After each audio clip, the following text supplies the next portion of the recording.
लाल मेरी पत रखियो भला झूले लाल रे हो लाल मेरी पत रखियो भला झूले लाल रे सिंदरी दास सेवर दास की शाबाश कलंदर दमादम मस्त कलंदर अली दम दम दे अंदर दमादम मस्त कलंदर अली दा पहला नंबर ओ लाल मेरी ओ लाल मेरी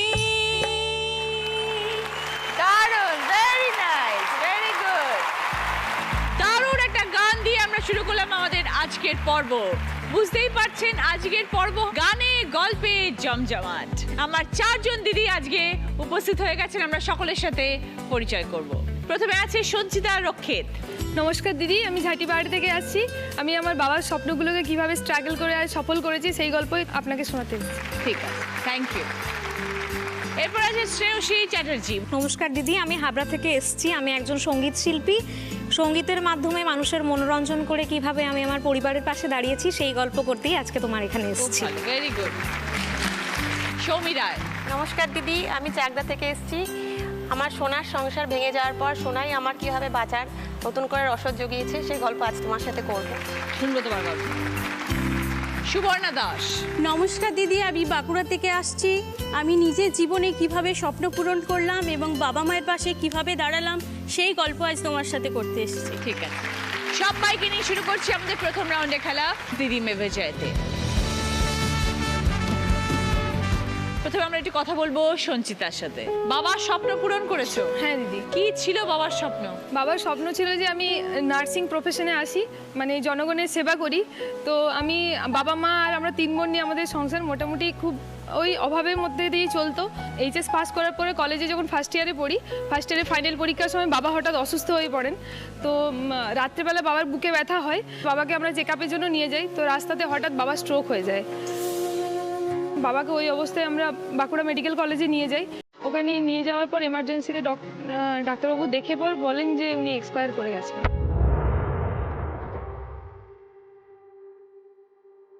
তারপর আমরা ফিরিয়ে নিয়ে আসি বাড়ি। তুমি সবার বড়? আমি সবার বড় পরিবারে। তো ওই দিন আমি বাড়িতে আসি, সেদিন আমার পরীক্ষা ছিল, ফাইনাল পরীক্ষা ছিল ম্যাথ অনার্সের। তো বাড়ির সবাই আমার প্রত্যেকেই খুব সাপোর্ট করে, বোঝায় যে পরীক্ষাটা দিতে হবে, না দিলে আমার একটা ইয়ার পুরো ল্যাপস হয়ে যাবে। তো ওই অবস্থায় আমি পরীক্ষা দিতে যাই বাবার বডি বাড়িতে রেখে। পরীক্ষা দিয়ে আসি, তারপর বাবার বডি দাহ করা হয়। এরপর বাবাই আমাদের পরিবারের একমাত্র আর্নিং মেম্বার ছিলেন। তো তখন আমার মনে হয় যে আমার মানে মাথার থেকে ছাদ পুরো সরে যায়। মা প্রচুর ভেঙে পড়েন, ডিপ্রেশনে চলে যান, আমিও ডিপ্রেশনে চলে যাই পুরো।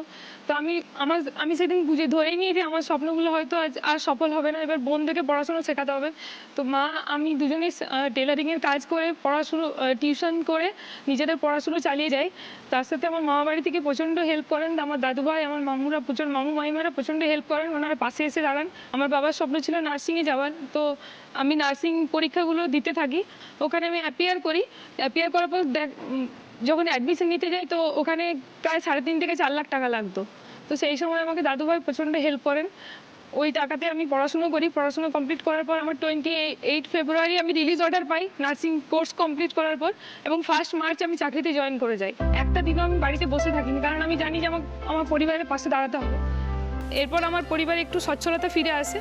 আমার বোনদেরকে আমি পড়াশুনো শেখাই, মেজো বোনকে বিএসসি গ্র্যাজুয়েশন করাই, তারপর মেজো বোনের বিয়ে দিই। আর ছোটো বোনকে আবার ও এইচএসে খুব ভালো রেজাল্ট করে বলে ওকে দুর্গাপুর ডিএসপি থেকে নার্সিং পাস করিয়েছি।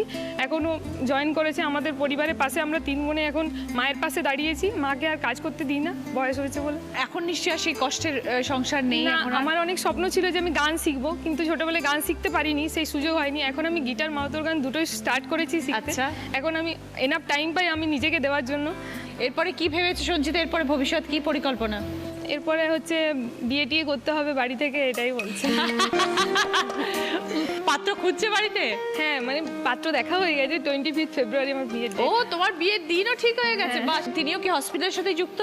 হ্যাঁ উনি হসপিটালের সাথেই যুক্ত। তাহলে দুজনে মিলে একই রকম কাজের সাথে যুক্ত থাকবে। হ্যাঁ আর আমি এখানে আসতে পেরেছি ওনাদের, আমার হসপিটালের স্টাফদের প্রচুর সহযোগিতা ছাড়া আমি আসতে পারতাম না, কারণ আমাদের তো এমার্জেন্সি ডিউটি, তো হঠাৎ করে বললে আসতে পারি না, কিন্তু ওনারা আমাকে প্রচুর হেল্প করেছেন, ওনারা আমার জায়গায় ডিউটিটা করে দিয়েছেন। তো ধরো এরকম ধরনের ডিউটি যেখানে তুমি এমার্জেন্সি থাকো, অনেক রকম পেশেন্ট আসে যারা খুব ক্রিটিক্যাল।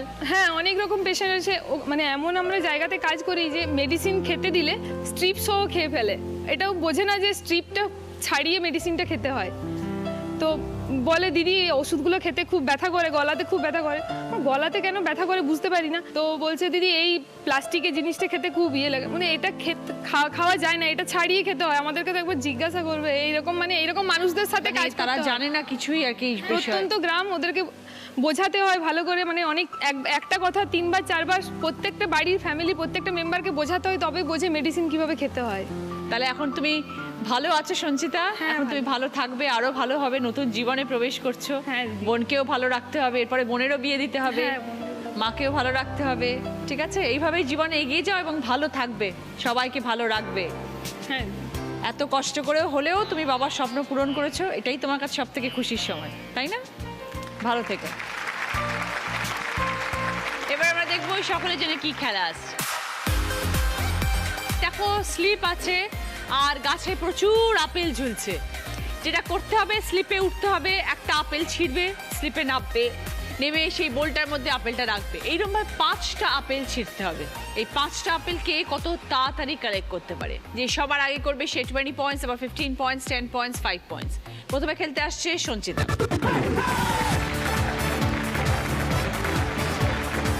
Stop, jump.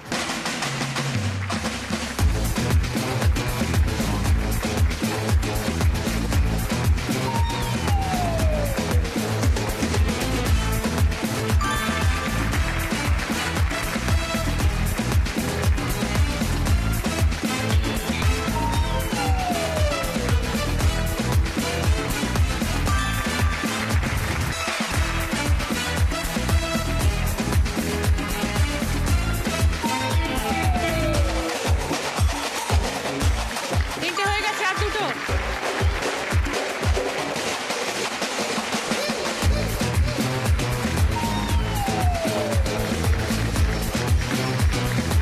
আর লাস্ট ওয়ান।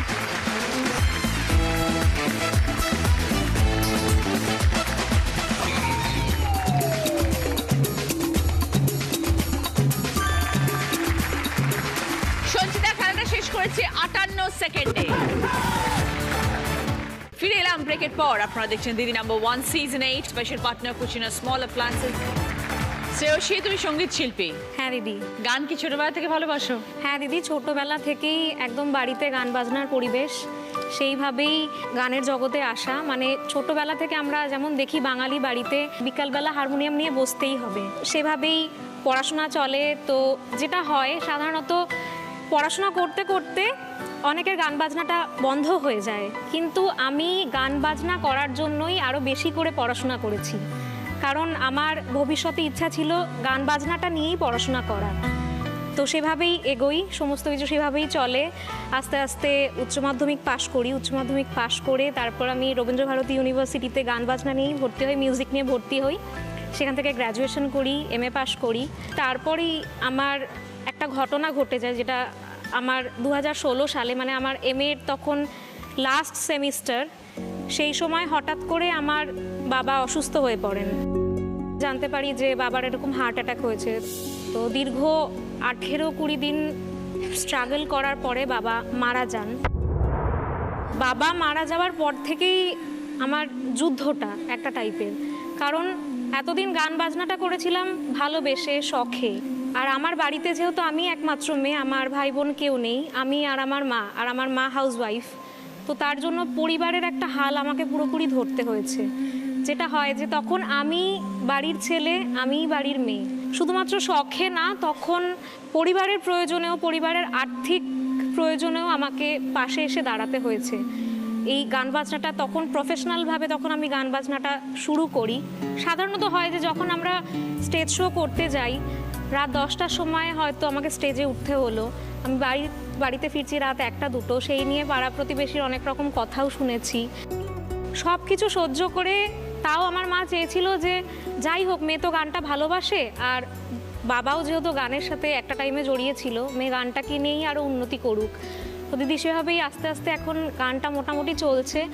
আর আরও দিদি এই সময়টাতে আরও, যেটা আমি এত খারাপ একটা পরিস্থিতির মধ্যে দিয়ে গেছি, যেহেতু মা হাউসওয়াইফ ছিলেন আর আমিও যেহেতু পড়াশোনার সাথেই জড়িত ছিলাম, কোনো দিনও ব্যাংকের কাজ কী বা গ্যাস বুকিং কি এগুলো কিছুই জানতাম না, কিভাবে কি করতে হয়, কারণ সবটাই বাবা করে এসছে। বাবা চলে যাওয়ার পরে না যেন হয় মাথার থেকে পুরো একটা ছাদ চলে গেছে, মানে আমি জাস্ট বুঝে উঠতে পারছিলাম না যে আমি কোনটা ছেড়ে কোনটা সামলাবো। আমার নিজের পড়াশোনা করব নাকি নিজের মিউজিক চালাবো নাকি আমার পরিবারকে চালাবো। তো যাই হোক, মানে নিজেকে শক্তভাবে তৈরি করে আজকে মোটামুটি মার পাশে দাঁড়াতে পেরেছি। মোটামুটি এখন ঠিকঠাক চলছে সচ্ছলভাবে, গান বাজনাটাতেও মোটামুটি যথেষ্ট উন্নতি করছি, আরও ইচ্ছা আছে ভবিষ্যতে উন্নতি করার। যখন তুই ভাবলে যে গানটাকে প্রফেশন করে নেবে তখন নিশ্চয়ই খুব সহজ ছিল না চট করে অনুষ্ঠান পাওয়া, শোতে যাওয়া? ওটা একটা কন্ট্যাক্ট করতে হয়েছে, কারণ অনেক সময় আগে যেমন শখে করতাম বলে কাউকে বলতাম না যে আমাকে অনুষ্ঠান হলে বলো বা কিছু, তারপরে আমাকে নিজে থেকে যেতে প্রয়োজনে ফোন করে বলতে হয়েছে এরকম অনেক সময় যে যদি তোমাদের ওখানে প্রয়োজন হয় আমাকে জানিও। তো এইভাবে যেহেতু বিভিন্ন জায়গায় অনুষ্ঠান করেছি, এবার আস্তে আস্তে অনুষ্ঠান করতে করতে পরিচিতিটা বেড়েছে, তারপরে অনুষ্ঠানের পরিমাণটাও একটু একটু করে বেড়েছে। তো মেইনলি কিরম ধরনের গান গাও শ্রেয়সী? আমি মেইনলি দিদি কমার্শিয়ালটাই করি, তাছাড়া আমি স্টেট ফোক আর্টিস্ট, আর মোটামুটি বাংলা ফোক, কমার্শিয়াল, বলিউড সব কিছু মিলিয়ে মিশিয়েই করি। কারণ অনুষ্ঠানে গেলে সব রকম গানই গাইতে হয়। হ্যাঁ, তো এখন তো শীতকাল, এখন তো প্রচুর অনুষ্ঠান। হ্যাঁ, এখন তো মানে ব্যাক টু ব্যাক শো চলছে। তো এই টাইমটাই অ্যাকচুয়ালি সিজন মেইন আমরা যেটাকে বলি, তো এই টাইমটাতে অনেক অনুষ্ঠান চলছে মোটামুটি কাজ বাজ। জীবনে সেটেল হওয়ার প্ল্যান আছে? সেটেল হওয়ার তো প্ল্যান ডেফিনেটলি আছে, আমার থেকেও আমার মা বেশি চায় আমি সেটেল হই, কারণ সত্যি কথা বলতে নিজের পায়ে দাঁড়িয়ে নিজের মতো করেই চলতে চাই, কিন্তু আমার মার ইচ্ছা যে না আমার মেয়ে সেটেল হবে, কেউ একজন থাকবে ওর পাশে, মানে এটা মার ইচ্ছা। এবার দেখা যাক কি হয়, কতদূর কি হয়। মা কোথায়? মা ওখানে বসে আছে দিদি। এখন কেমন লাগে মেয়ে সেটেল হয়েছে, মেয়ে নিজের পায়ে দাঁড়িয়েছে, এত সুন্দর গান গায়, খুব ভালো গান গায় শ্রেয়সী। হ্যাঁ, ওর বাবার ইচ্ছা ছিল, সেই ইচ্ছাটাও পূরণ করেছে, সফল হয়েছে। এখন আমারও ভালো লাগছে, ও বিভিন্ন জায়গায় শো করছে। আপনি যান? হ্যাঁ, আমি যাই, ইভেন আজকেও শো আছে, 22 তারিখেও আবার বাংলাদেশ যাচ্ছে শো করতে। খুব ভালো, এইভাবেই চলছে। খুব ভালো। ভালো থেকো Shreyasi. Thank you so much দিদি। এমন একটা প্রফেশন চুজ করেছো যে সবসময় আনন্দেই থাকতে হয়।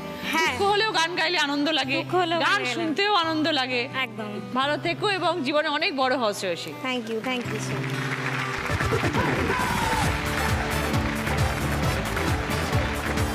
স্টার্ট।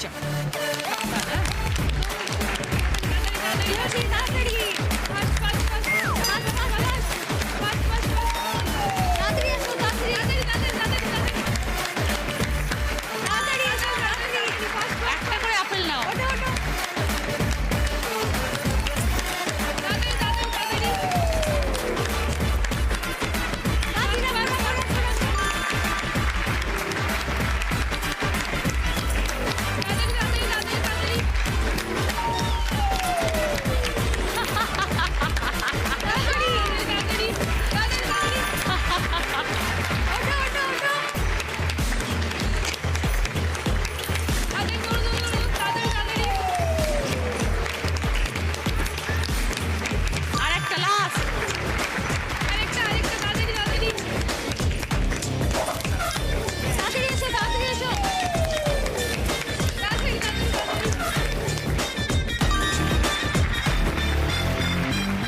খেলাটা শেষ করেছি 1 মিনিট 3 সেকেন্ডে।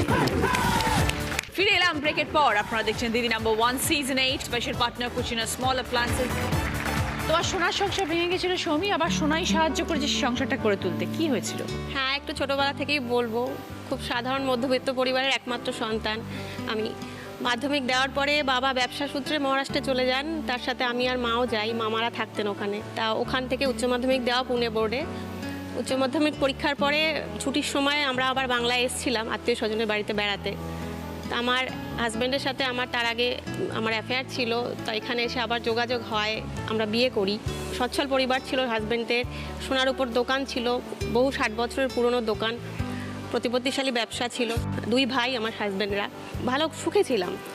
1 বছর পরে ছেলে হয়, কয়েক বছর পর আমার শ্বশুরমশাই অসুস্থ হলেন। তারপর থেকে আমি অনুভব করলাম যে আমাদের ব্যবসাটা ঠিকঠাক যাচ্ছে না, বা ওরা আমার ঠিকমতো করতে পারছে না, বহু ধার দেনায় জড়িয়ে পড়ছে, ধীরে ধীরে ব্যবসা ফল করছে, অর্থনৈতিক সমস্যার সাথে সাথে পারিবারিক সমস্যা শুরু হয়ে যাচ্ছে, বিষয় সম্পত্তি নানা রকম।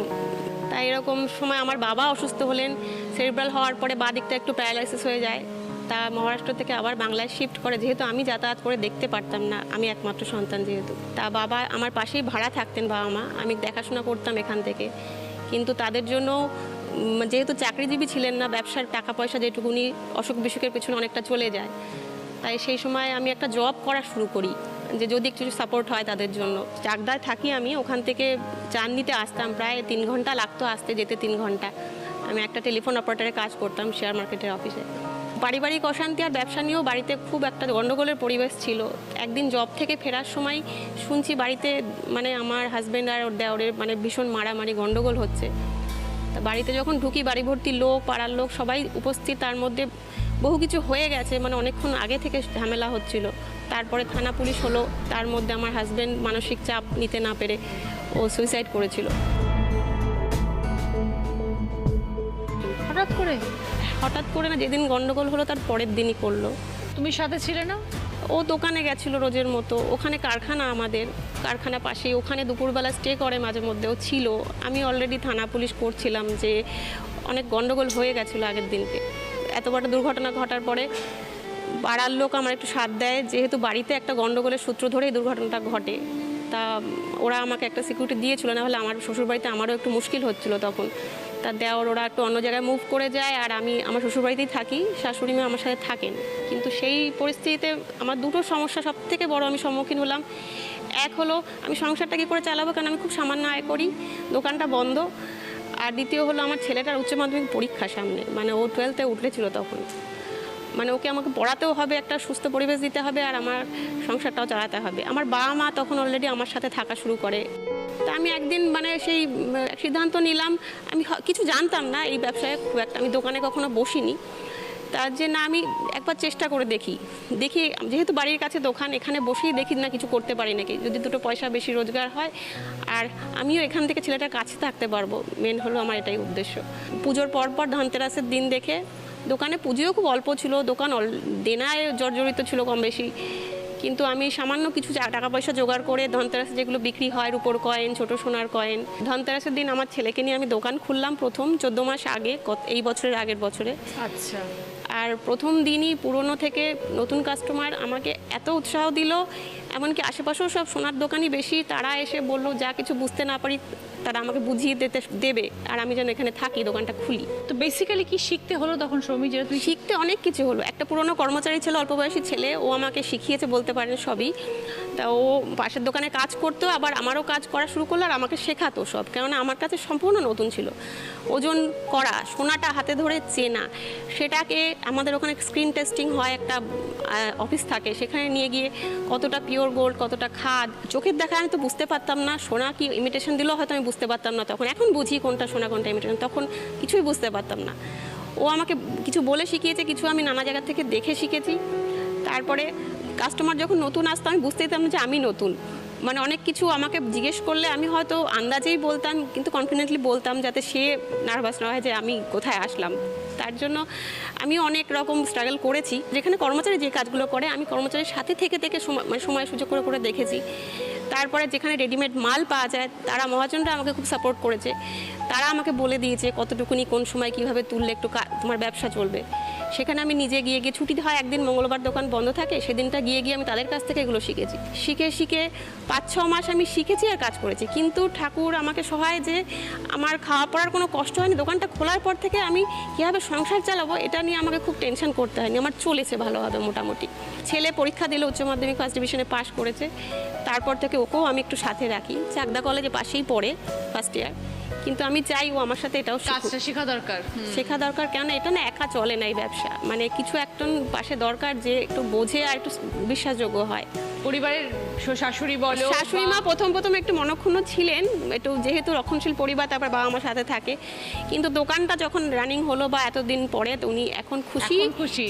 হ্যাঁ, বাইরের থেকে একটি মেয়ে এসে বৌমা হয়ে বাড়িতে নিজের ব্যবসার হাল ওনার ধরেছে। স্বামীর নামে দোকান, সেটা আবার চালাচ্ছে, নিশ্চয়ই, সেটাই। নিশ্চয়ই। আর উনি চান যে দোকানটা পরবর্তীকালে ওনার নাতি চালাক। আমিও অবশ্যই চাই, সে যদি চায়, তার যদি অন্য কিছু করার ইচ্ছা থাকে সে করবে, তার বাইরে যদি এটা করার ইচ্ছা থাকে এটাও যেন সে করে। একটা পাশের লোক তো থাকা দরকার। হ্যাঁ, খুব এটা দরকার। ভালো থেকো সৌমি, শুভেচ্ছা রইল তোমার দোকানের জন্য। হ্যাঁ,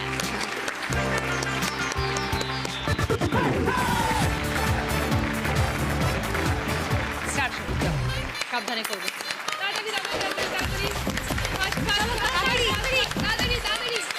বসো, আস্তে নামো।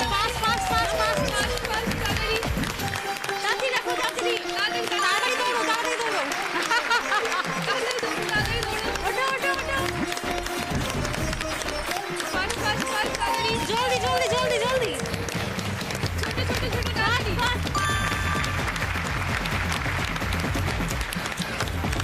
আরেকটু তাড়াতাড়ি আরেকটু তাড়াতাড়ি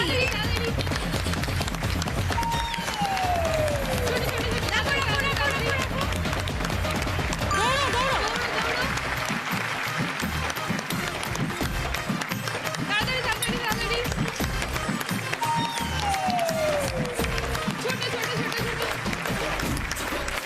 আরেকটা চলো। লাস্ট ওয়ান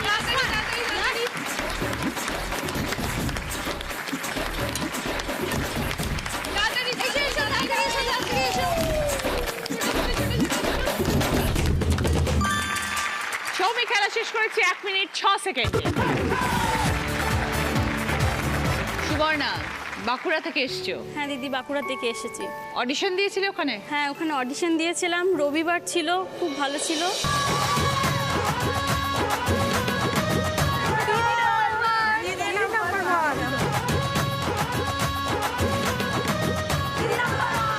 সেখান থেকে আমার মঞ্চে হ্যাঁ, কেমন লাগছে এসে বলো? খুবই ভালো লাগছে। আমি জি বাংলাকে অডিশনে গিয়ে প্রথমেই বলেছিলাম জি বাংলাকে অনেক বড় একটা থ্যাঙ্কস, কারণ মেয়েদের জন্য অন্তত এই একটা প্ল্যাটফর্ম করেছে, সুন্দর একটা প্ল্যাটফর্ম, যেখানে মেয়েরা তার মনের কথাগুলো শেয়ার করে এবং টিভির ওপারে যারা থাকে তারা অনেক আনন্দ পায় এবং তারা ইন্সপায়ার হয় অনেক, যে হ্যাঁ নিজের পায়ে দাঁড়াতে হবে এবং সত্যি কিছু একটা করতে হবে। কি করো তুমি সুবর্ণা? আমি এখন ফরেস্টে সার্ভিস করি। কাজটা কি তোমার? আমাদের যে সকল ডিভিশনগুলো আমাদের আন্ডারে পড়ছে, পাঞ্চেত আছে, বিষ্ণুপুর আছে, ঠিক আছে, সোনামুখী, এই সব ডিভিশনে যত লট হয়, ফেলিং করা হয়, এই সাধারণত বর্ষাকালে গাছ লাগানো হয়। আর ঠিক নভেম্বর ডিসেম্বর নাগাদ পুরনো যে গাছগুলো অলরেডি রেডি হয়ে গেছে ফেলিং করার জন্য, সেগুলো নভেম্বর ডিসেম্বর নাগাদ সব গাছ কেটে ফেলা হয়। কিন্তু গাছ যেমন কাটাও হচ্ছে তেমন অলরেডি সব লাগানো হচ্ছে, প্ল্যান্টেশন চলেই যাচ্ছে। তাহলে কাটাটা কেন হয়? মানুষের অনেক চাহিদা আছে, তো বিভিন্নভাবে অনেকে নাহলে চুরি করে নিয়ে চলে যাবে, গাছের কাঠের অনেক চাহিদা আছে, তাই জন্য তখন মানুষ কিনবে কোথা থেকে, তো ই অকশন পদ্ধতি চালু করা হয়। ই অকশন সফটওয়্যার আছে, সেই সফটওয়্যারে প্রচুর হাজার হাজার লট আসে, সেই সফটওয়্যারে কনভার্ট করতে হয়, সেখান থেকে অকশন ক্রিয়েট করতে হয় এবং যত ওয়েস্ট বেঙ্গলের যত রেজিস্টার্ড মার্চেন্ট আছে সেখান থেকে এই অকশনে সব লট কেনে। তো তুমি এই প্রফেশনে এলে কিভাবে? আমি নিজেও কখনো ভাবিনি যে এই প্রফেশনে আসব, কিন্তু আমি ছোট থেকে একটা ইচ্ছে ছিল যে কিছু একটা করতে হবে, যে বাড়িতে তেমন কিছু অবস্থা ছিল না, বাবা অনেক কষ্টে মানুষ করেছে আমাকে। এমনও দিন গেছে বাবা বরফ নিয়ে এসছে বাড়িতে, সেটা মূর্তি তৈরি করে বিক্রি করেছে এবং সেই যে টাকা পেয়েছে সেটার থেকে আমার দুধের কৌটো এসেছে। বাবা যেমন করেও কষ্ট করে হলো, বাবা কিন্তু কখনো বুঝতে দেয়নি আমাকে যে এটা আমি কষ্ট করে টাকাটা নিয়ে এসেছি, বলেছে তোর যতদূর ইচ্ছা তুই পড়। তো বাবা কি শুধু ওই কাজ করতো, মূর্তি বানাতো? না, বাবা আস্তে আস্তে যখন স্টেবল হয়, একটু ভালো জব পায়, আস্তে আস্তে অনেকটা স্বাচ্ছন্দ্যে ফিরে আসে। কিন্তু আমার খুব কষ্ট লাগতো যে বাবা আমাদের জন্য এতটা কষ্ট করছে, আমি কি বাবার পাশে কখনো দাঁড়াতে পারবো না? সেই যে কষ্টটা আমার মনের মধ্যে কিন্তু এক জায়গায় গেঁথেছিল যে আমাকে একটা কিছু করতে হবে, বাবার পাশে দাঁড়াতে হবে আমাকে। ক্লাস 11 থেকে আমি পরীক্ষা দিতে থাকি। যখন মাধ্যমিক পরীক্ষা দিই তারপর থেকে বিভিন্ন ধরনের ফর্ম বেরোতো, আমি ফিল আপ করতাম, পরীক্ষা দিতাম, না আমার কিছু একটা করতে হবে। পড়াশোনার সাথে সাথে ফর্ম ফিল আপ করতাম এবং পরীক্ষাও দিয়ে যেতাম। এমনিভাবে এইচএস কমপ্লিট করলাম, গ্র্যাজুয়েশন করলাম। যখন MA পার্ট 1 পড়ি তখন এই ফরেস্টের পরীক্ষাটা তার বেশ কিছুদিন আগেই হয়ে গেছিলো। তখন যেদিন আমি রেজাল্ট বেরোলো ফরেস্টের, প্রকৃতিকে আমার এমনিতে খুবই ভালো লাগে, গাছপালা পশু পাখি খুবই পছন্দের। সেখানে জব, সেদিন প্রথম বাবা মা আমি তিনজনেই কেঁদে ফেললাম যে আমি চাকরি পেয়েছি। খুব আনন্দের বিষয়। কতদিন হয়ে গেল এই কাজের সাথে যুক্ত আমি হয়েছো? প্রায় 3 বছর হতে চললো। 14ই ফেব্রুয়ারি সেদিন আমার জয়েনিং ডেট ছিল। তো নিজেকে কি ফরেস্টের ভেতরে যেতে হয়? হ্যাঁ, আমার মেন কাজটা অফিসিয়াল, কিন্তু মাঝে মধ্যে আমাকে Visit করতে হয়। ফিল্ডে যেতে হয়। প্রথম আমি অবাক হয়ে গিয়ে দেখি কোনো লেডি কেউ নেই, কোনো মহিলা কর্মী কেউ নেই অফিসে। তুমি একা? প্রথমে একটু অসুবিধা হয়েছিল আমার মানিয়ে নিতে, কিন্তু আস্তে আস্তে সবাই এতটাই ভালোবেসে ফেললো। আমি অফিস না গেলে সবাই বলে যে আজকে তো ম্যাডাম এলো না কেন, ফোন করো তো। এই যে ভালোবাসাটা পেয়েছি, আর সবচেয়ে বড় কথা বাবা মায়ের স্বপ্নটা আমি পূরণ করতে পেরেছি, বাবার পাশে দাঁড়াতে পেরেছি। অনেক রকম আবদার থাকে বোনের, সেগুলো আমি পূরণ করতে পারি এখন। বাবা হয়তো কোনো দোকানের কাছে একটা শার্ট পছন্দ করছে, বাবা তোমার পছন্দ, এটা নিয়ে নাও, তোমার খুব সুন্দর লাগছে। এটাই সব থেকে বড় সাপোর্ট। মা তোমার এটা পছন্দ, তুমি নাও না, তুমি কিছু ভেবো না, তুমি নাও। এই যে এই কথাটা আজ বাবা মায়ের পাশে দাঁড়িয়ে বলতে পারছি, এর থেকে আনন্দের আর কিছু না। এটাই পাওয়া। ভালো থেকো সুবর্ণা, আমার শুভেচ্ছা রইলো তোমার এই কাজের জন্য। পরিবারকে ভালো রাখবে, বাবা মাকে ভালো রাখবে, এবং ফরেস্টকেও ভালো রাখতে হবে। হ্যাঁ দিদি, নিশ্চয়ই।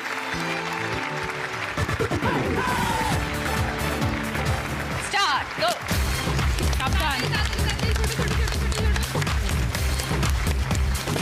আস্তে, লেগে যাবে। বসে নামার সময়টা সাবধান। তাড়াতাড়ি তাড়াতাড়ি। ছোট ছোট ছোট ছোট ছোট। ছোট ছোট ছোট ছোট। তাড়াতাড়ি ফাস্ট ফাস্ট ফাস্ট ফাস্ট।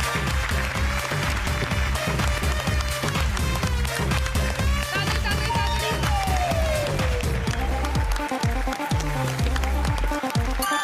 তাড়াতাড়ি ছোট ছোট তাড়াতাড়ি।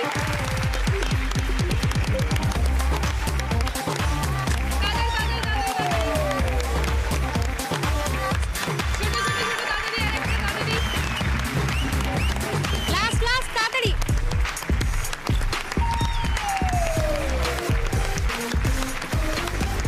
Okay. Subarna, time 55 seconds. First round is score. এই রাউন্ডে ফার্স্ট পজিশনে আছে সুবর্ণা 20 পয়েন্টস, সেকেন্ড পজিশনে আছে সঞ্চিতা 15 পয়েন্টস, থার্ড পজিশনে আছে শ্রেয়সী 10 পয়েন্টস, ফোর্থ পজিশনে আছে সৌমি 5 পয়েন্টস। সুবর্ণার পছন্দ এয়ার ফ্রায়ার, সঞ্চিতার পছন্দ পুষ্পা ফার্নিচারের তরফ থেকে টিভি ক্যাবিনেট, পুষ্পা ফার্নিচার যত্নে থাকুক সবকিছু। শ্রেয়সীর পছন্দ মাল্টিপারপাস ক্যাবিনেট, সৌমির পছন্দ লন্ড্রি ব্যাগ। সকলের জন্য ভদ্রেশ্বর লাল বাবা রাইসের তরফ থেকে মিনিকেট চা। ऐसे लहरा के तू रूबरू आ गई, ऐसे लहरा के तू रूबरू आ गई, धड़कने बेतहाशा तड़पने लगी, धड़कने बेतहाशा तड़पने लगी, तीर ऐसा लगा दर्द ऐसा जगा, चोट दिल पे वो खाई ही मजा आ गया, मेरे रश के कमर, मेरे रश के कमर, तूने पहली नजर जब नजर से मिला ही मजा आ गया, जब नजर से मिला ही मजा आ गया। আজকের আমাদের স্পেশাল গেস্ট রাহুল। শুরু করছি আমাদের second round, Kutchina small appliances presents হয় তুমি নয়া। প্রথম প্রশ্ন, রাইট আনসার দিলে গিফট পাবে সানকুইকের তরফ থেকে প্রেসার কুকার। টিভি স্ক্রিনে অনেকগুলো অক্ষর ঘোরাঘুরি করবে, একটি অক্ষরে এসে আটকে যাবে, যেই অক্ষরে এসে আটকাবে সঙ্গে সঙ্গে বাজার প্রেস করে সেই অক্ষর দিয়ে গান শুরু করবে।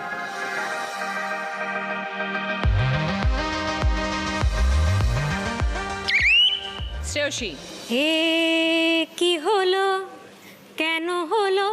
5 পয়েন্ট, সঙ্গে সানকুইকের তরফ থেকে প্রেসার কুকার। এই দিয়ে একটা গান হয়ে যাক রাহুল। এক পলকে একটু দেখা, আরো একটু বেশি হলে ক্ষতি কি, যদি কাটে প্রহর পাশে বসে মনের দুটো কথা বলে খুদি কি আহা হা ও হো আহা হা। দ্বিতীয় গানের প্রশ্ন, রাইট আনসার দিলে গিফট পাবে লালা ময়েল প্লাসের তরফ থেকে লেডিস ব্যাগ। दिए जलते हैं फूल खिलते हैं दिए जलते हैं फूल खिलते हैं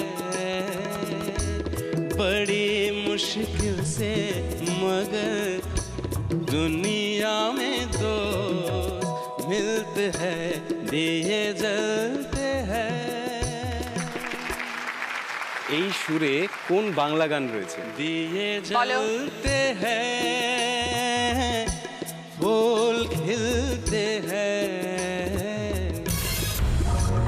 টাইম আপ। কার মনে বললো শ্রেয়সীর নয়, শুনিয়ে দাও।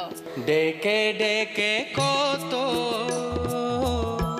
কথা ছিল যত রে বারে বারে গানে গানে বলেছিনু এসো বধু গো ডেকে ডেকে কত। 3 নম্বর গানের প্রশ্ন, রাইট আনসার দিলে গিফট পাবে ইলেকট্রিক কেটল। একটি মেয়ের ছবি, এমন একটা গান শোনাবে যেটার মধ্যে মেয়ে শব্দ বা নারী বা লড়কি যে কোনো একটা শব্দ থাকতে হবে গানের লাইনের মধ্যে।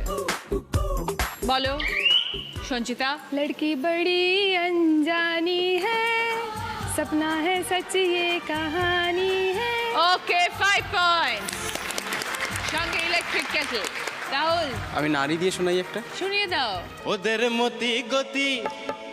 মতি গতি তুমি ভায়া প্রেডিক্ট করতে পারবে না নারী চরিত্র বেজায় জটিল কিছুই বুঝতে পারবে না আরে কিছুই বুঝতে পারবে না। দারুণ গানটা। 4 নম্বর প্রশ্ন, রাইট আনসার দিলে গিফট পাবে কুচিনা স্মল অ্যাপ্লায়েন্স তরফ থেকে স্যান্ডউইচ মেকার। बचना है हसीनों तो मैं हो गया हुस्न का आशिक हुस्न का दुश्मन अपनी अदा है यारों से जुदा है हाँ। बचना है हसीनों तो मैं हो गया। গানের কথায় কোন শব্দ দিয়ে বন্ধুকে বোঝানো হয়েছে? বলো সঞ্চিতা। ইয়ারো। একদম ঠিক। 5 পয়েন্টস। সঙ্গে কুচিনা স্মল অ্যাপ্লায়েন্স তরফ থেকে স্যান্ডউইচ মেকার। শেষ প্রশ্ন, 5 নম্বর প্রশ্ন, রাইট আনসার দিলে গিফট পাবে সার্ভিং ট্রের সেট। অনেকগুলো নায়কের ছবি ঘুরবে, একটি নায়কের ছবিতে সে আটকে যাবে, সঙ্গে সঙ্গে বাজার প্রেস করবে, সেই নায়কের ছবির গান শোনাতে হবে। বলো বলবো না?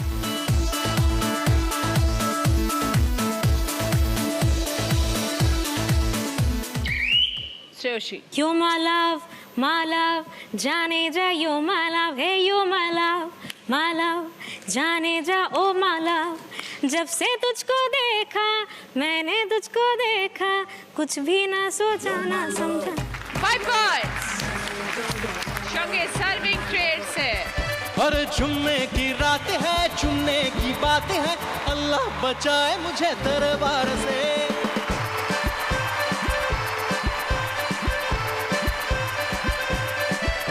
और जाने क्या होना है जाने क्या खोना है तेरी जवानी तो जादू है टोना है जल्बों में आधी है आधी भी तो करता है ना मुझको दबा।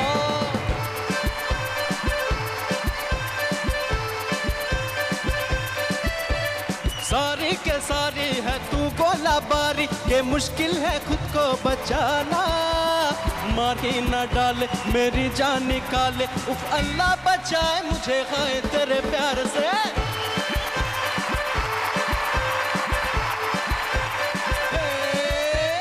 শুরু করছি আমাদের থার্ড রাউন্ড, কার দৌড় কত দূর। আজকের আমাদের স্পেশাল গেস্ট কন্যাকুমারী। অভিনয় রাউন্ড, এক একটা টপিকের উপরে কন্যাকুমারী অভিনয় করবে, বাজার প্রেস করে উত্তর দেবে যে ও কি অভিনয় করে দেখালো, পারলে 5 পয়েন্ট। ফার্স্ট টপিক, কি দেখাচ্ছে দেখো।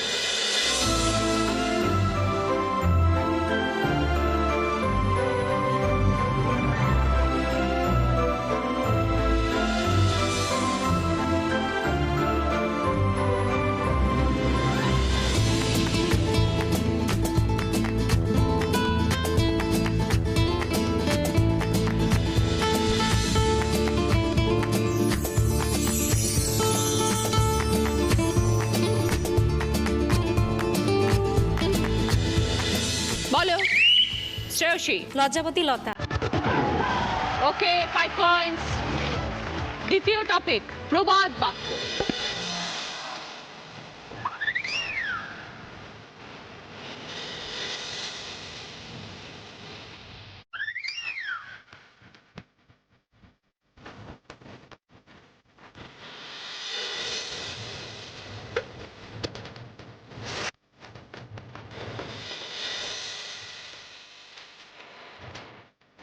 বলো সঞ্চিতা। নাচতে না জানলে উঠোন বাঁকা।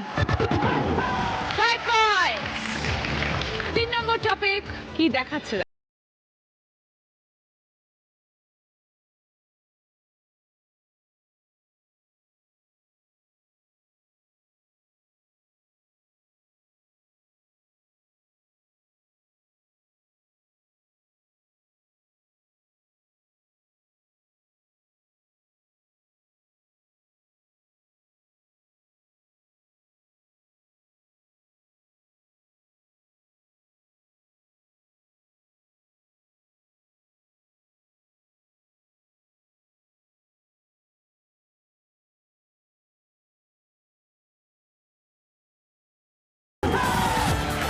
পয়েন্টস। 4 নম্বর টপিক কি করছে বলতে হবে।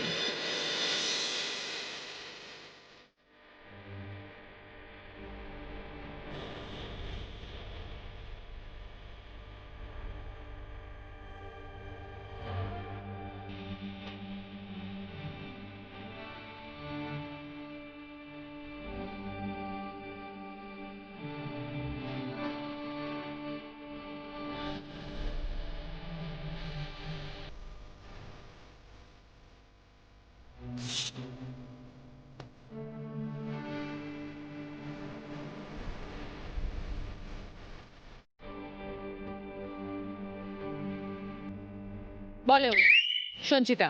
উল্কাটা দিয়ে সোয়েটার বোনা। 5 পয়েন্টস। শেষ টপিক 5 নম্বর টপিক কোন খাবার দেখাচ্ছে দেখো। भूख लगी जोरों की भूख लगी।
বলে শ্রেয়সী। Egg roll. একদম 5 পয়েন্টস। 5টা টপিক শেষ, আমাদের এই রাউন্ডে খেলা শেষ। Thank you Kanyakumari.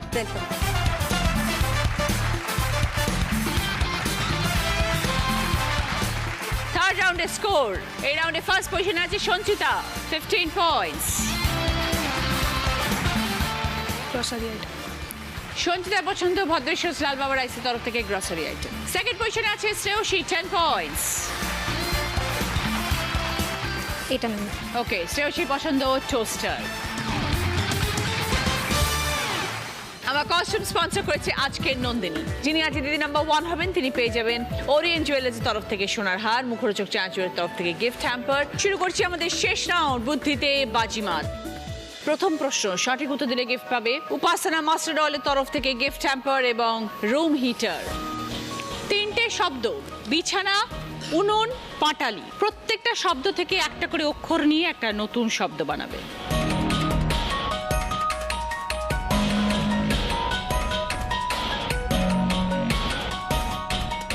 এবার বলো শ্রেয়সী। বিউলি। বিছানার বি, উনুনের উ আর পাটালির লি। পয়েন্টস। সঙ্গে উপাসনা মাস্টার অয়েলের তরফ থেকে গিফট হ্যাম্পার এবং রুম হিটার। দ্বিতীয় প্রশ্ন, সঠিক উত্তর দিলে গিফট পাবে মিক্সার গ্রাইন্ডার। তোমার মাসি, তার একমাত্র জামাইবাবু, তার বোন তোমার কে?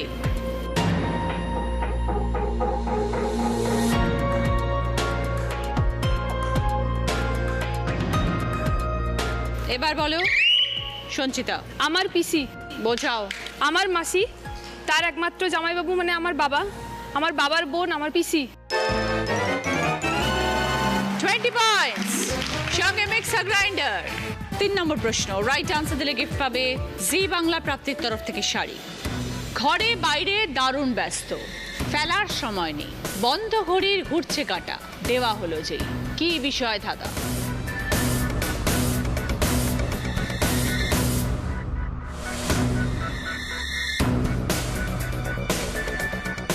এবার বলো শ্রেয়সী।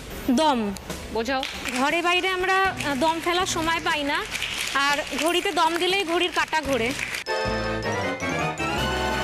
20 পয়েন্টস। সঙ্গে জি বাংলা প্রাপ্তির তরফ থেকে শাড়ি। 4 নম্বর প্রশ্ন, রাইট আনসার দিলে গিফট পাবে সিটি গার্লের তরফ থেকে একটি আকর্ষণীয় গোল্ড প্লেটেড জুয়েলারি সেট। পাশাপাশি ক্লু, কাঠ তার খুব নামি, কিনতে হলে অনেক দামি। ওপর নিচের ক্লু, কত পাখি কত প্রাণী, মুখ দিয়ে ডাক চিনি।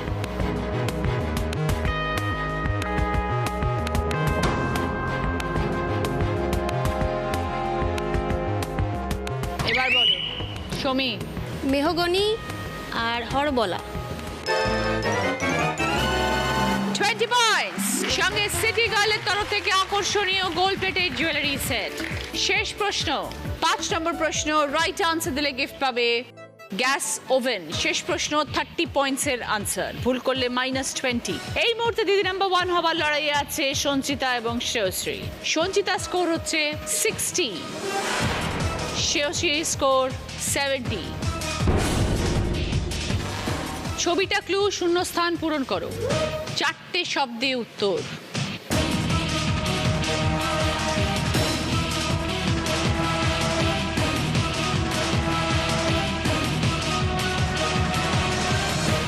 এবার বলো সৌমি। ফেলো করি মাখো তেল। সৌমি বলছে ফেলো করি মাখো তেল। যদি সঠিক হয় তবে 30 পয়েন্টস। দেখা যাক। 30 পয়েন্টস। সঙ্গে গ্যাস ওভেন। শেষ প্রশ্নের উত্তর দিল সৌমি। সৌমি স্কোর গিয়ে দাঁড়ালো 55, কিন্তু যা স্কোর সব থেকে বেশি সেই আজকের উইনার। আজকে দিদি number 1 Shreyasi Chatterjee with 70 points. শ্রেয়সীর জন্য এবার রয়েছে জ্যাকপট রাউন্ড, যেটা খেলে জিততে পারলে পাবে জি বাংলা এবং সেনকোকোলা ডায়মন্ড তরফ থেকে সোনার গিফট। সময় শুরু হচ্ছে এখন, স্টার্ট। চাল কুমড়ো, কুমড়ো পটাশ, মুড়ি ঘন্ট, মূলো শাক, শাকালু। শাকালু, কুমড়ো পটাশ, চাল কুমড়ো, মুড়ি ঘন্ট,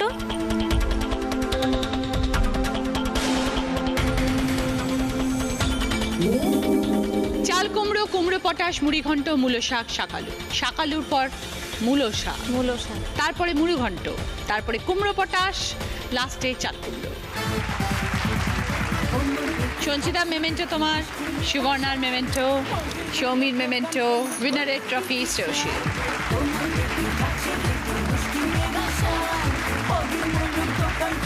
ওরিয়েন্ট জুয়েলার্স তরফ থেকে সোনার হার। মুখরোচক চানাচুরের তরফ থেকে গিফট হ্যাম্পার।